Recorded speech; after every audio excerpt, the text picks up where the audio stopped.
Mas Taufik, teman-teman semua, terima kasih. Mbak Fitri, thank you. Hari ini saya mau share soal Jakarta, rencana-rencana apa yang sudah dikerjakan, what are things that we have accomplished of your interest itu. Terus kemudian tentu national issues dan lain-lain. Pertama soal Jakarta sendiri.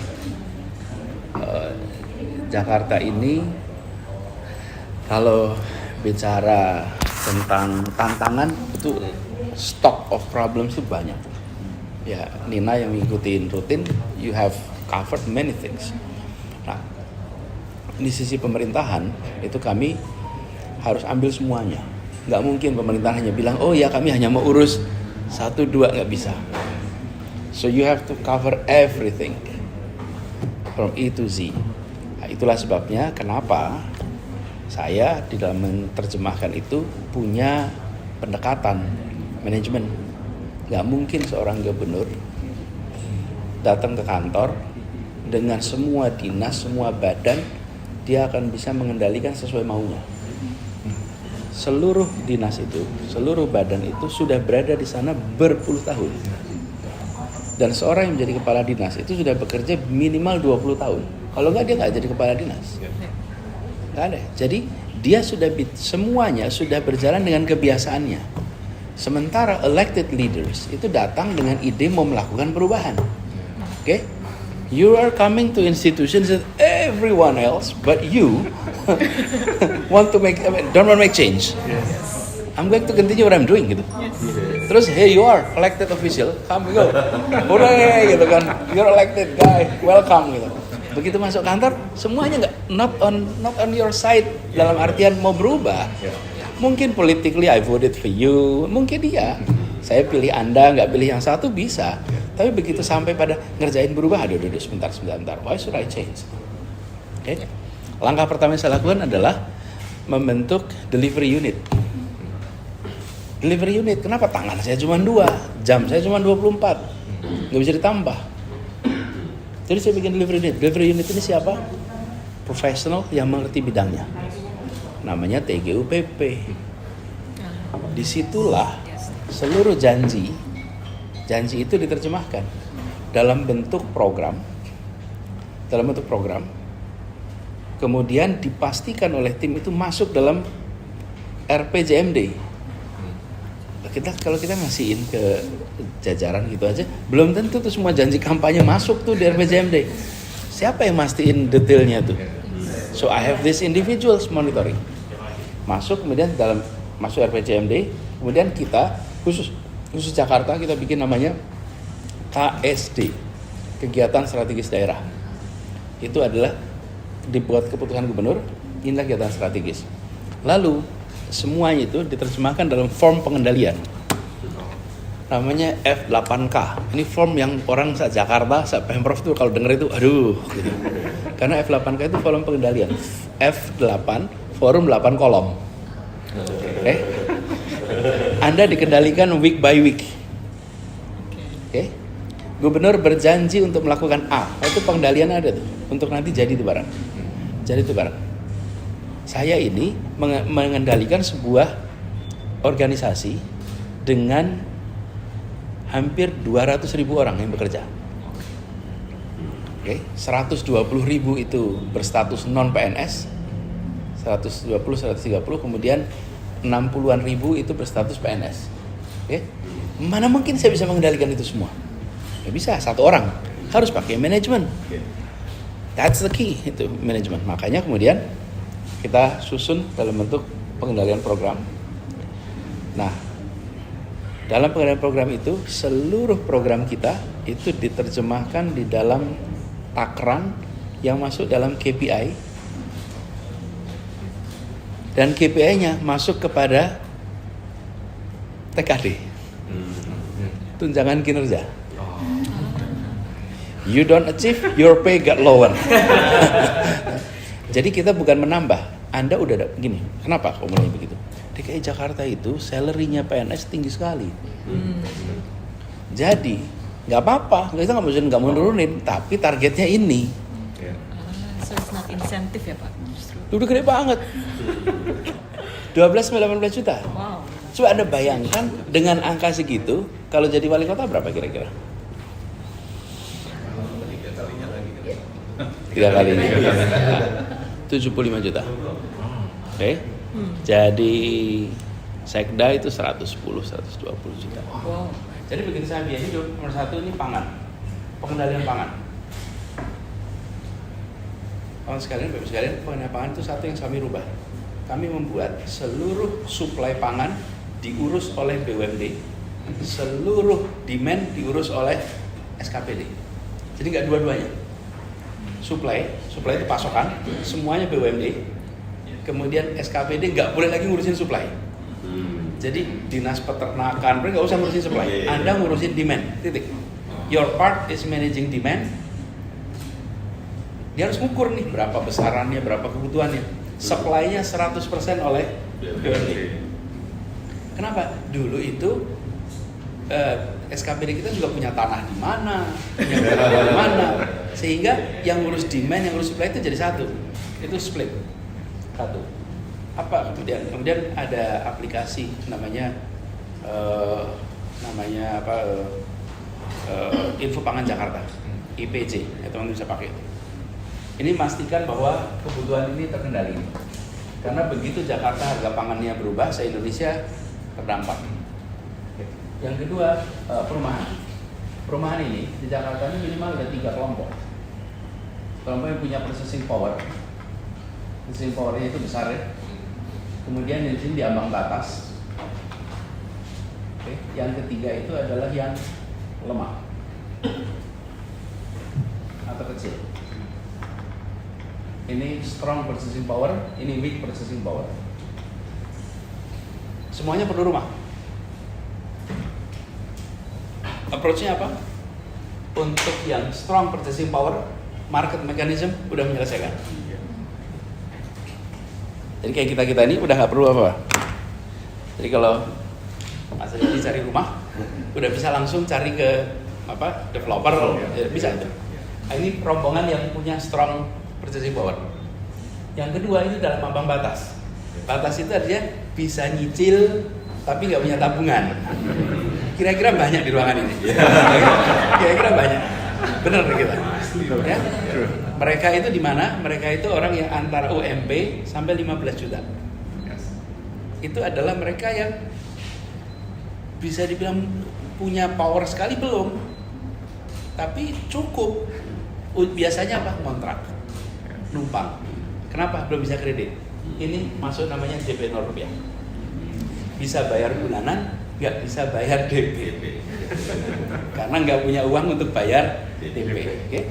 Yang kelompok yang lemah siapin rumah susun. Oke? Kayak gitu.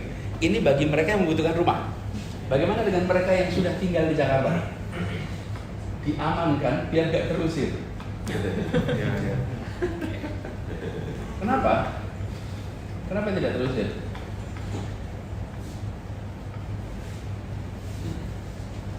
Kenapa dia harus diamankan? Ini kan bagi home seeker. Loh, saya ini gubernur ngurusin semua orang, bukan ngurusin orang yang cari rumah saja. Bagaimana dengan penduduk Jakarta? Lah fenomenanya di Jakarta udah terusir satu-satu. Kenapa terusir? Harga tanah makin mahal. Akibatnya PBB-nya mahal. Makanya saya katakan PBB itu adalah instrumen sopan untuk mengosongkan kota Jakarta dari mereka yang miskin. Itu sopan sekali cara masuk ini. Dengan PBB. Pernah PBB naik Jakarta 500%. Middle class silent. Middle class silent itu yang di bawah terusir. Sekarang bayangkan rumah Anda di kampung, belakang Gondang Dia. Gondang Dia, Menteng. Menteng dulu. Keren betul kan Menteng. Tapi Gondang Dia di kampung. Terus harga rumahnya berapa sebulan? Gubernur nggak boleh hanya mikirin soal yang cari rumah. Gubernur harus mikirin mereka yang di dalam sini tidak terusir di Jakarta. Itu tugas gubernur, bukan tugas Anies, itu tugas gubernur. Jadi kita buatkan kebijakan ini. Pajak PBB tidak naik dan PBB kita buat masuk akal. Apa? Kita siapkan 2 miliar ke bawah, nilainya 0. Semua yang apa yang terjadi? 85% rumah di Jakarta tidak ber-PBB lagi.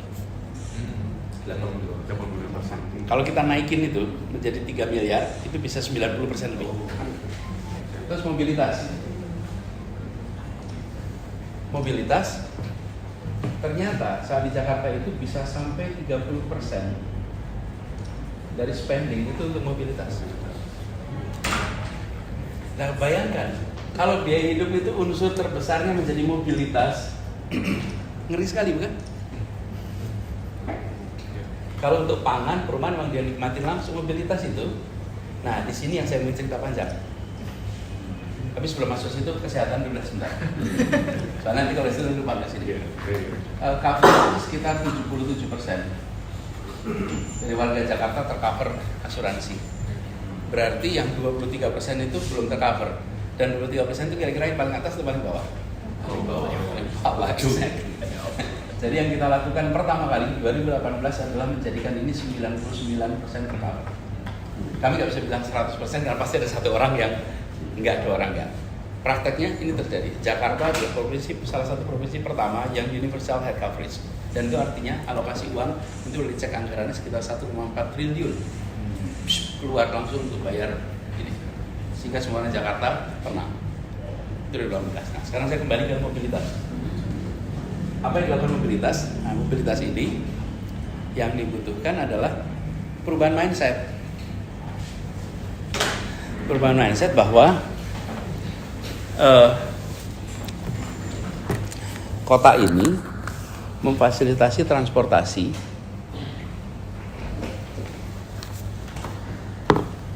untuk semua. Yang terjadi adalah kami, pemerintah, selama bertahun-tahun, polisinya gini. Kami bangun jalan.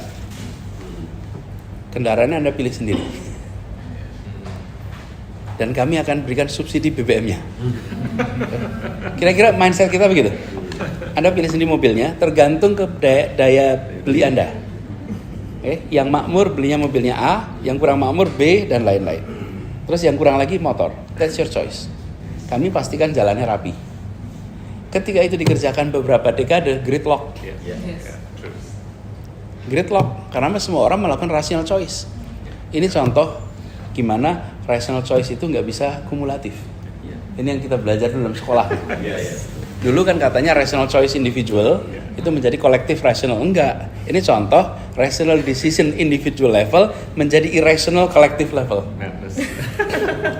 Ketika menurut satu orang itu beli motor itu rasional, ketika sejuta orang melakukan yang sama, gridlock.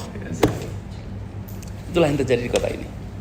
Jadi putusan kita adalah mengubah dari car oriented development menjadi transit oriented development. Sekarang public transport kita itu 82% warga Jakarta itu punya akses ke kendaraan umum. Ini contoh. Bisa ditunjukin itu jumlah sidewalk itu. Oh, sorry, sidewalk. Ini dia. Jadi pedestrian itu 240 km sidewalk terbangun, 103 km bike lane terbangun, 67 terbangun. Bukan hanya di sekitar Sudirman, tapi di seluruh Jakarta. Ini satu ikhtiar kita mengubah mobilitas sehingga yang semula ini 30% biayanya mudah-mudahan nanti bisa turun sampai 8%. Sehingga tujuan ini biaya hidup dan mobilitas akan terpenuhi. Langkah yang kita lakukan ini inline. Jakarta itu kemudian bangun public transport untuk membantu mengurangi efek emisi rumah kaca. Kemudian kita juga punya tujuan sosiologis. Tapi sebelum masuk sosiologis saya ketemu ini dulu. Kita tunjukkan apa yang terjadi sesudah diadopsi. Yang terjadi kita bangun sebuah sistem namanya Jaklingko. Operator kendaraan umum di Jakarta itu ada banyak. Ini operator kendaraan umum. Namanya ada KWK, Metro Mini dan lain-lain. Ini semua operator. Kemudian di sini namanya penumpang.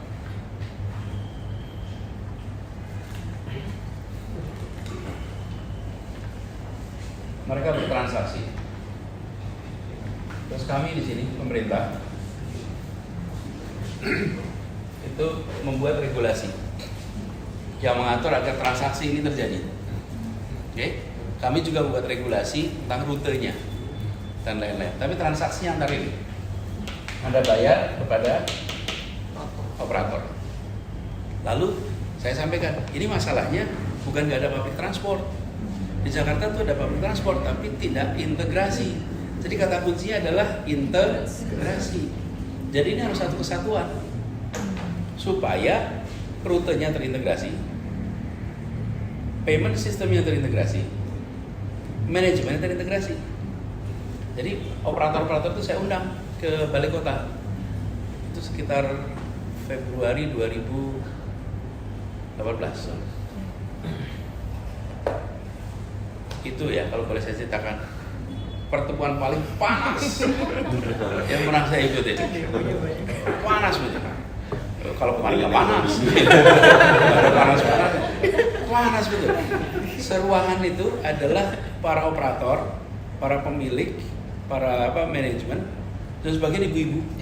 Ibu-ibunya luar biasa bersemangat. Jadi sangat outspoken. Dan mereka poinnya dua. Satu, Anda tidak fair. Pemerintah itu regulator dan market player. Anda regulator dan Anda punya perusahaan namanya TJ. Okay? Terus Anda bikin aturan yang menguntungkan Anda. Kami semua menderita gitu.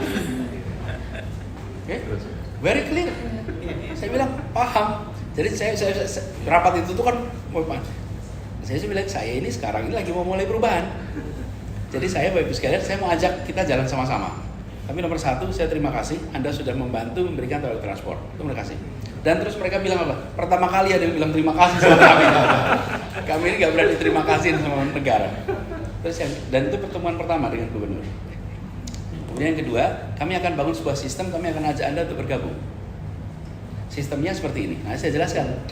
Ini operator semuanya, Anda kan transaksi nih. Sekarang kami mau ubah. Anda tidak usah lagi bertransaksi dengan warga, tapi bertransaksi dengan kami. Oke? Kami akan bayar jasa Anda per kilometer. Penumpangnya berapapun dibayar per kilometer. Jadi Anda nggak usah khawatir. Tapi Anda harus bergabung dalam satu sistem nih. Yang kedua, buat penumpang nggak usah bayar ke sana, cukup bayar ke pemerintah aja. Oke? Anda bayar, kemarin kita bayar 5.000, Anda bayar 5.000, Anda bisa pakai 3 jam. Kemana saja? Bisa gonta-ganti antar ini tanpa harus ada extra payment. Anda mau bergabung, let's work together. Proses menentukan tarif per kilometernya harus sepakat ini. Ada microbus, ada medium bus, ada large bus, itu 6 bulan 88 kali pertemuan. Sabar. Dan dunia nggak tahu kalau itu terjadi. Itu belakang layar. Sampai akhirnya ketemu berapa unit cost per kilometer. Tapi apa yang terjadi? Sehat. Nggak usah kebut-kebutan, nggak usah ngejar setoran. Kemudian tenang, tidak ada lagi rute basah dan rute kering. Tidak ada lagi jalur yang orangnya dipindah tengah jalan. Ingat ya. Dan kemudian mereka punya kontrak dengan pemerintah. Coba cari kalau masih ada Metro Mini Jakarta sekarang.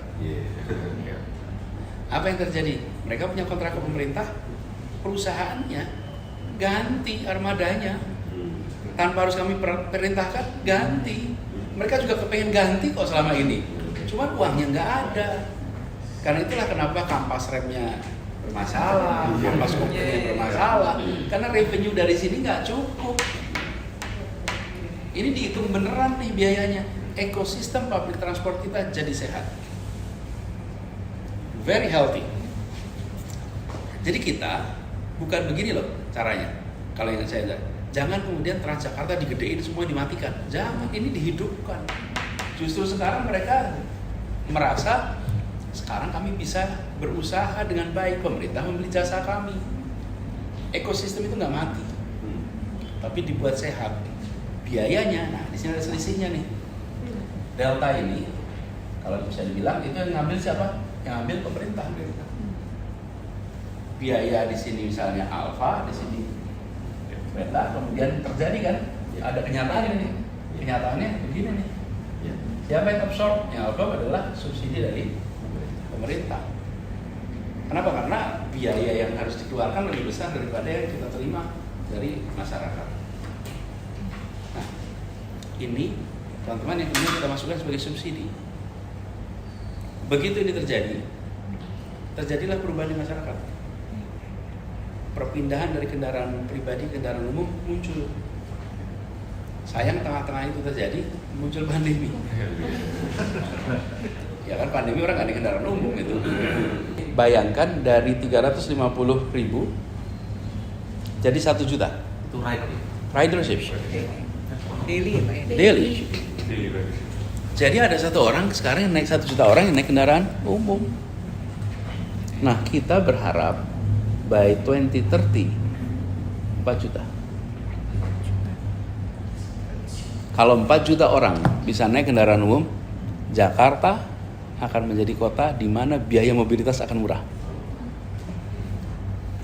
Terus kemudian kita turun ke level, ini adalah ranking kemacetan dunia. Kita sekarang itu kemacetannya, tingkat kemacetan kita lebih baik daripada Tokyo. Tokyo itu nomor 17 ya. Tokyo 17. Ini padahal Tokyo itu public transportnya sempurna. What does it tell you? You have perfect public transport, okay? Yet your congestion level is 17 in the world most congested. Artinya public transport maybe is not a substitute for congestion, okay? Tapi public transport memberikan apa? Certainty. Kalau naik public transport dari sini ke sini 34 menit, udah pasti. Oke. Jadi yang diberikan public transport adalah seperti sebuah kota bisnis yang modern, yang diperlukan adalah facility that provide you certainty. Kenapa? Ya kalau congestion itu tergantung jumlah mobil dan panjang jalan, bukan soal ada public transport dan tidak. Has nothing to do. It's a simple logic. Saya mencoba berpikir kita harus mentarget the true unity. Dan true unity itu ketika masing-masing kita nggak menonjolkan our own identity, gimana mempersatukan? Itulah sebabnya muncul konsep. Kita ini punya 3 ruang. Ruang pertama di rumah, kemudian ruang kedua itu tempat kerja atau sekolah bagi yang belum bekerja. Ini rumah. Terus ada ruang ketiga namanya public space. Ini ruang ketiga. Nah, ruang ketiga ini itu yang kami coba lihat sebagai tempat yang mempersatukan. Apa aja ruang ketiga itu? Yang paling gampang kita sebut adalah taman, mall, betul kan? Kemudian macam-macam tuh. Nah, ketika saya lihat-lihat selama ini yang banyak menyediakan ruang ketiga itu private sector. Jumlah mall di Jakarta sampai jumlahnya sebanyak itu karena itu adalah tempat ruang ketiga, bukan di rumah tapi juga bukan di, karena rumahnya sempit, kampungnya sempit, kompleksnya kecil, maka cari mall. Nah, kalau ruang ketiga itu disediakan oleh private sector, pasti private sector itu menentukan segmennya. Saya bikin mall, saya tentukan saya mau segmen A, A-, B, C, D, betul kan? Jadi dia bikin mall A, B, C. Teman-teman perhatikan Bundaran HI. Ada 3 mall di situ. Ya. Iya kan? Apa aja? Kiran Indonesia, Plaza Indonesia, sama Tamrin Tamrin City. City, Tamrin City, ya. Yang ke Tamrin City nggak berani masuk Plaza Indonesia.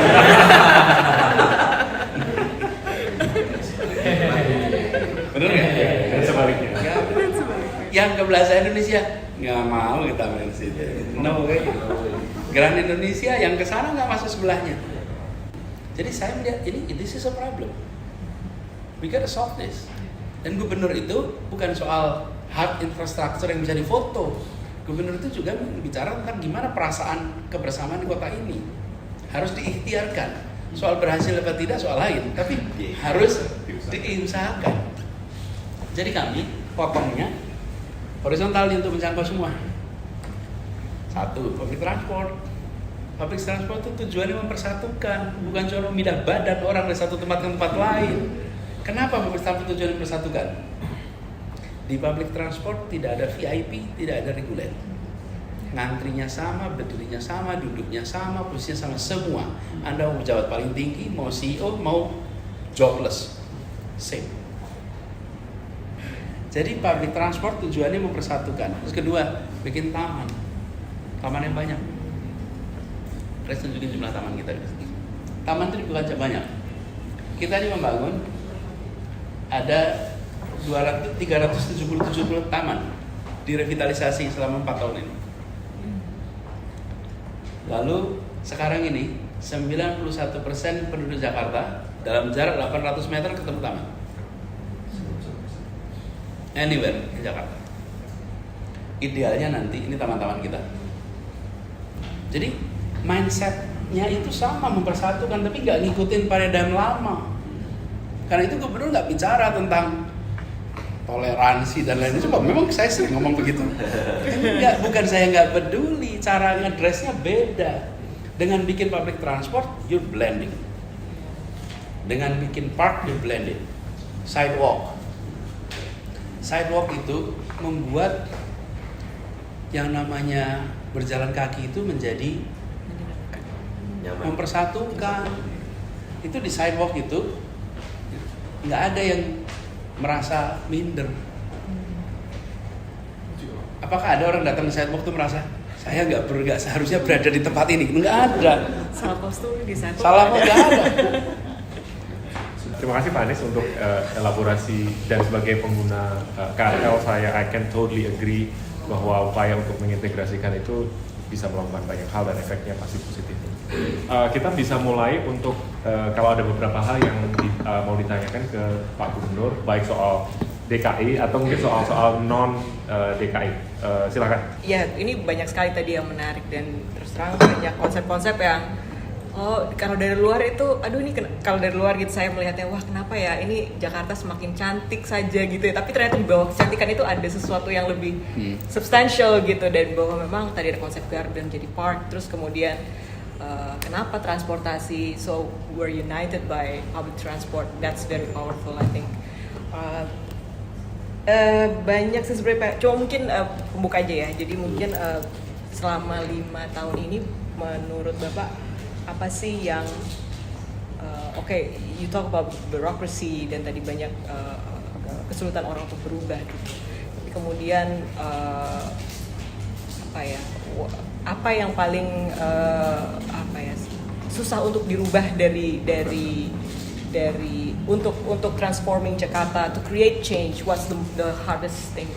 Jadi Pak, kalau bisa yang paling kompleks ya, itu bagaimana fase itu menerjemahkan jadi eksekusi. Dan kami beruntung, ini dipimpin oleh namanya Pak Amin Subekti.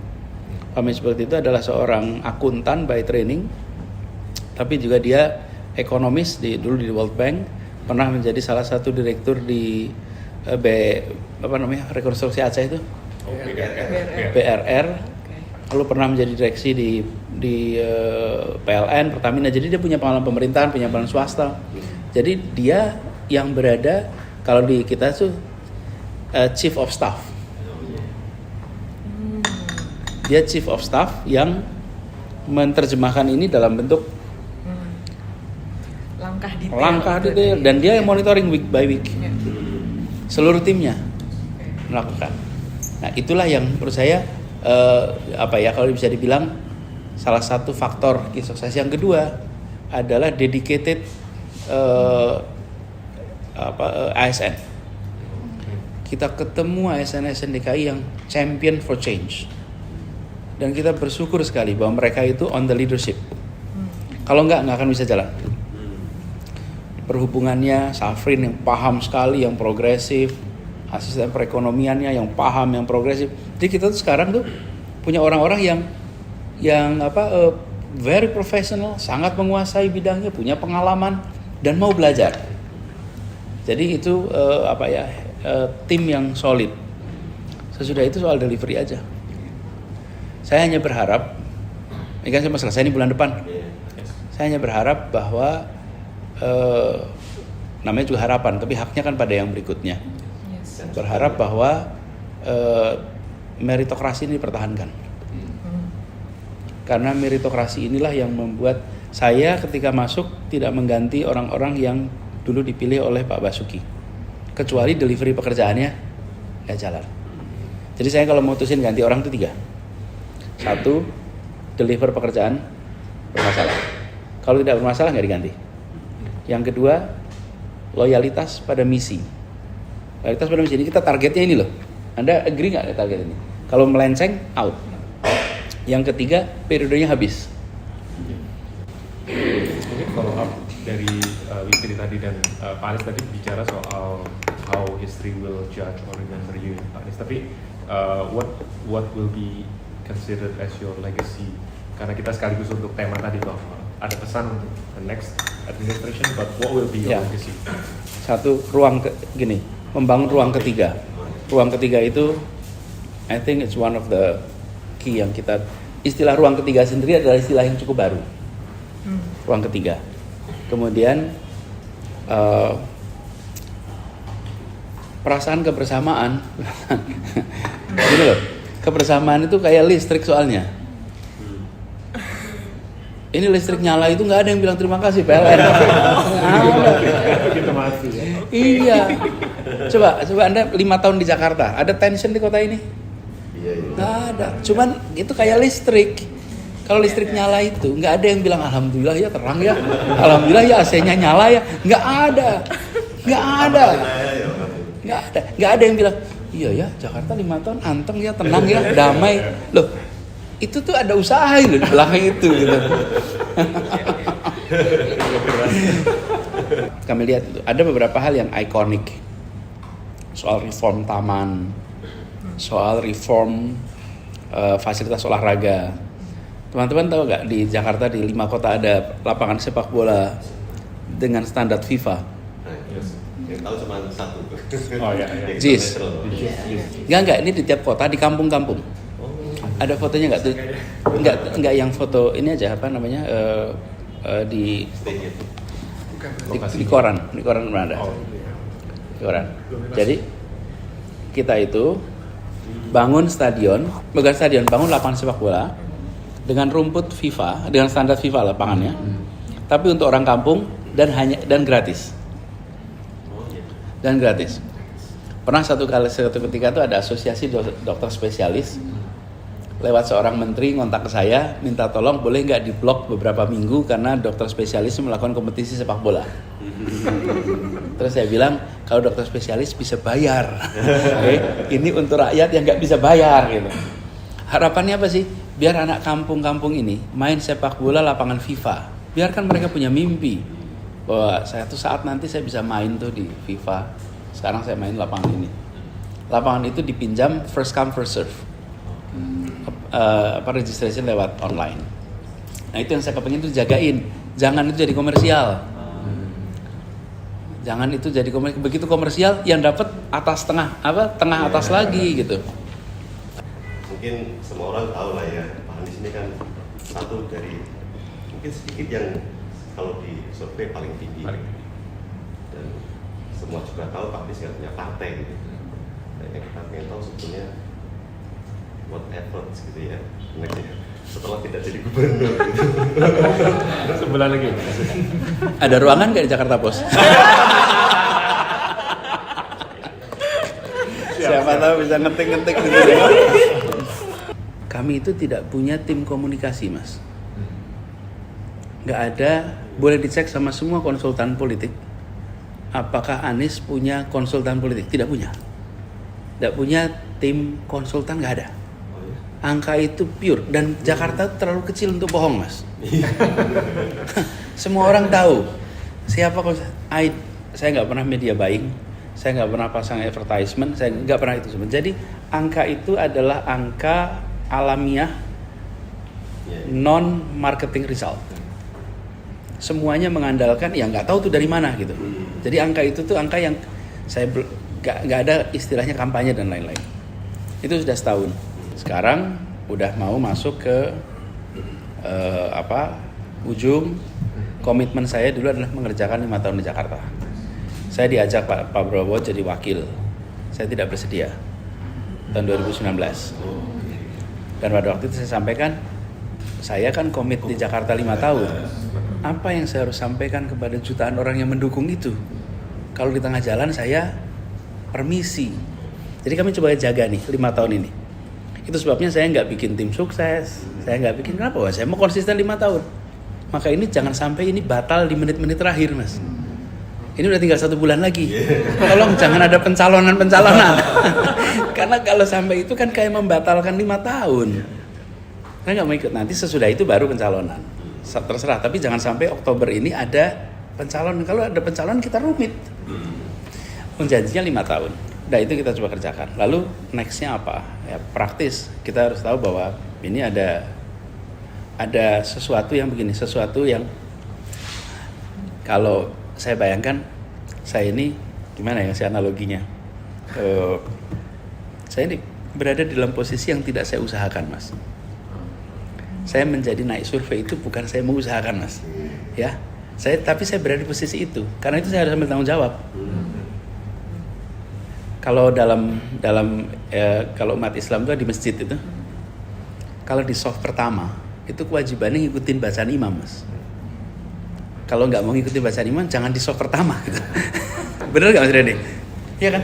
Kalau imam batal kita siap gitu. Iya.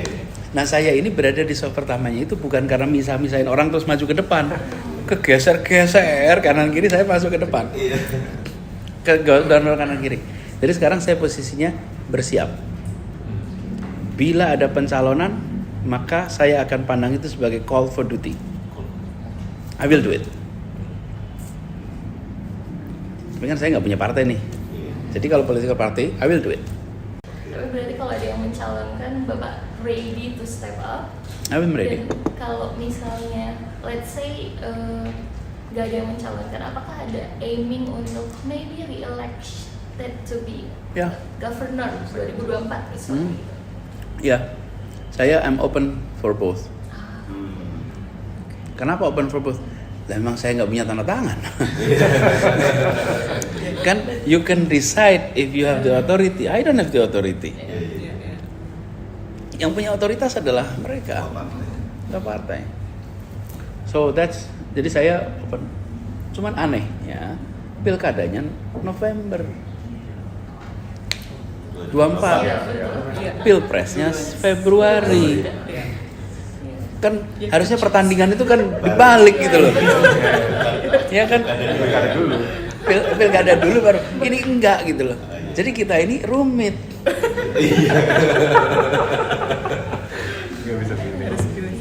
Masuknya kan pilpres dulu baru pilkada. Pak, nanti apakah berarti siap untuk jadi anggota parpol nih Pak? Iya. Kalau misalnya seperti itu yang playing field yang nanti Ya. akan required. Ya, sebetulnya juga dari dulu kan saya berada di wilayah aktivisme ya. Sejak di kampus juga saya banyak terlibat di dalam urusan public policy. Sekolah saya juga public policy. Ya memang public policy itu salah satunya adalah institusinya partai. Mau ikut tender tapi nggak mau punya PT, gimana tuh? Lo kalau mau ikut tender bangunan ya harus punya PT. PT-nya tersertifikasi. Bener kan? Nah, jadi maksud saya gini, kalau saya nanti berada dalam posisi dicalonkan dan memprasyaratkan harus mengikuti partai politik, ya tentulah itu bila itu bagian dari proses tanggung jawab, saya ambil tanggung jawab itu dan semoga bisa saya jalankan dengan baik gitu. Cuman saya beruntung aja selama ini dalam posisi lebih independen. Saya bisa ketemu siapa saja tanpa harus permisi pada siapa saja. Saya mau ketemu partai manapun, nggak perlu kelanuan sama siapapun. Satu lagi nih yang Iqbal. Silakan. Kemarin kan waktu menikahkan itu jadi viral foto putrinya yang tidak berjilbab. Jadi itu saya sih sangat membantu ya dalam hal disconnect antara Pak Anies dengan kelompok radikal. Menurut saya itu satu hal yang baik. Nah, pertanyaan saya itu gini, Pak Anies ini diasosiasikan dengan Muhammadiyah. Sementara kelompok terbesar di sini kan Pak Anies gimana tuh lihatnya? Jadi saya ini diasosiasikan dengan beda-beda, Mas. Tergantung selera yang mengasosiasikan. Siapa ya? Bayangkan, saya ini pernah diasosiasikan sebagai Syiah. Oh iya. Iya. Musuhnya Syiah itu siapa sih? Wahabi. Saya pun diasosiasikan Wahabi. Lu kan piye itu loh. Mbok yo mengasosiasikan itu yang rada nyambung gitu. Saya diasosiasikan Syiah, di waktu bersamaan diasosiasikan saya Wahabi. Inilah konsekuensi kalau you are being center dan you're not part of anything. Tergantung mau dilihat dari mana tuh. Dianggapnya nanti saya dekat sama sana. Sama. Ya Muhammadiyah juga gitu. Pak Anies kok salawatan terus acaranya. Itu loh. Tadi malam gitu salawatan sama Pip saya. Jadi yang Muhammadiyah juga Pak Anies kelihatannya deket banget sama NU ya. Yang NU juga bilang Pak Anies sih kelihatannya Muhammadiyah gitu. I'm Islam period gitu kan kira-kiranya. Nah, tapi kan sederhananya gini, Anies adalah garis keras gitulah kira-kira ya. Anies adalah ultra kanan, Anies adalah garis keras, Anies adalah Habib Rizik, Anies gitu kan kira-kira kan itu kan apa persepsi. Nah, saya itu dapat label itu kan habis pilkada. Sebelum pilkada kan tidak. Jadi gimana? Ya I let it go aja, nggak apa-apa, biarin aja. Kenapa? Buat apa persepsi dilawan dengan kata-kata? Saya nggak bisa menjawab persepsi dengan kata-kata. Kata dia, saya A. Masa saya bilang saya B? Nggak usah. Yang saya butuhkan waktu. Karena itu I give no interviews to international media selama 3,5 tahun pertama saya tugas. Kenapa? Karena international media tahunya cuma ini. Dia nggak tahu soal transportasi, dia nggak tahu lah. Dia kalau audiensnya dia kan di luar sana. Tahunya adalah ada gubernur Kristen minoritas dikalahkan oleh umat Islam dengan foto ribuan orang itu kumpul. Terus this is the guy, kan gitu kira-kiranya. Nah, terus saya mau bilang A, B, C, D, F, G, nggak usah. Apa sih konsekuensinya kalau Anies radikal? Maka dia akan mengambil kebijakan yang mencerminkan itu kan. Nah udah, saya udah jalan nih. Sekarang udah 5 tahun nih. You tell me, show me policy di mana Anies ekstrim, di mana Anies unfriendly pada minoritas, di mana Anies tidak menunjukkan sikap toleransi, di mana Anies tidak memberikan kesempatan. Kalau itu ditemukan, maka yes, your assumption is correct.